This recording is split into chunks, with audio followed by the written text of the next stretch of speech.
ఈ అసదుద్దీన్ ఓవైసీ స్టేట్మెంట్ కూడా వచ్చింది. ఈ ప్రాంతము 1980s 90s లో కూడా బాగా కమ్యూనల్ టెన్షన్ లో ఉన్న ప్రాంతం ఇదని. ఎవరైతే సూక్తులు చెప్తున్నాడో హైదరాబాద్ ఎంపీ ఫస్ట్ వాళ్ళ ఇంట్లో వాళ్ళ తమ్ముడికి చెప్పుకోవాలి సూక్తులు. వీళ్ళది ఎట్లుంటదంటే 1990లో మీ అందరికీ గుర్తుంటది బ్రదర్, కాంగ్రెస్ పార్టీ చరిత్ర తెలియనోడు చెప్పు. 1990లో భయంకరమైన కమ్యూనల్ రైట్స్ అయ్యి చెన్నారెడ్డి గారు రాజీనామా చేసే వరకు కంటిన్యూ అయినాయి. ఇది నేను చెప్తలేను, చెన్నారెడ్డి గారు చెప్పారు, మీరు గూగుల్ చేసినా వికీపీడియాలో కూడా దొరుకుతుంది ఆయన స్టేట్మెంట్. ఆయన రాజీనామా చేసిన గంటకే ఒక సుమారు నెల రోజుల నుంచి జరుగుతున్న రైట్స్ ఆగిపోయినాయి.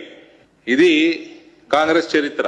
ఆ టైంలో ఏసీపీ సౌత్ జోన్ సత్తయ్య గారని ఉండే, ఏఎంఐఎం ముస్లిం ఎమ్మెల్యేలని అరెస్ట్ చేసిండు ఆయన. వాళ్ళందరూ ఈ కమ్యూనల్ రైట్స్ లో డైరెక్ట్ గా ఇన్వాల్వ్ అయ్యి కన్విక్ట్ అయినరు.